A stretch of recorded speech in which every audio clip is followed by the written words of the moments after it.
The Box Hill trip is not a success. Mr. and Mrs. Elton keep to themselves. Mr. Knightley, Miss Bates, and Jane form a second exclusive party, and Emma stays with Harriet and Frank. Emma is disappointed by Harriet's and Frank's dullness. Later, Frank becomes excessively lively and gallant. Emma is confident that there is nothing behind his flirtations, but she is aware that others can pick up on their flirtation. The party sits about listlessly, and Frank says that Emma demands to know what they are thinking of. Mrs. Elton is offended by Frank's deference to Emma, and Knightley asks dryly if she would really like to know what he is thinking. Frank then demands a piece of cleverness from each member of the party, asking them to produce either one thing very clever, or two things moderately clever, or three things very dull indeed. Miss Bates good-naturedly comments that she will have no trouble meeting the last requirement, but Emma responds, "Ah, ma'am, but there may be a difficulty. Pardon me, but you will be limited as to number only 3 at once." Mr. Weston offers a conundrum in praise of Emma, and the Eltons leave in disgust for a walk. Frank comments that sometimes matches made in public places become regrettable on further acquaintance and that, as a result, Mr. and Mrs. Elton are lucky that they are compatible. Jane demurs and leaves for a walk with her aunt and Mr. Knightley. Emma, left with Frank, grows tired of his flattery.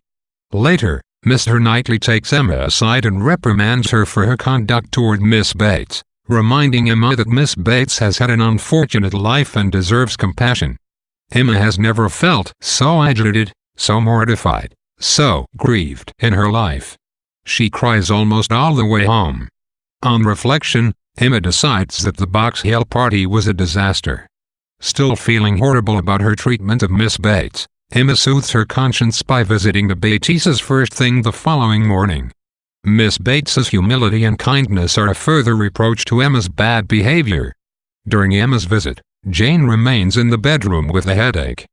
Jane has just accepted the governess position recommended by Mrs. Elton, and Emma expresses surprise and genuine concern for the unhappiness Jane's departure must cause everyone. Jane will leave within a fortnight, 2 weeks.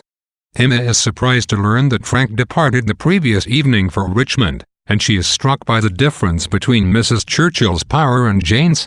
She is ashamed of her earlier conjectures about Jane's relationship with Mr. Dixon. Emma returns to Hartfield to discover that Mr. Knightley and Harriet have arrived in her absence. Knightley is about to depart from London to visit John and Isabella. His hastiness surprises Emma. Mr. Woodhouse inquires about Emma's visit with the Bateses, and Emma blushes and exchanges a glance with Knightley. She believes he understands her feelings and forgives her. He makes an unusual gesture, taking her hand and almost kissing it. She is gratified, though a little puzzled about his scruple in completing the kiss. The next day, unexpected news arrives: Mrs. Churchill has died. Emma thinks this event may improve Harriet's chances with Frank. Meanwhile, she attempts to provide assistance to Jane, inviting her to Hartfield, sending her healthful foods, and attempting to visit her. Jane pleads ill health, but Emma hears that Jane has been taking outside exercise, and she feels hurt that Jane seems to be particularly avoiding her.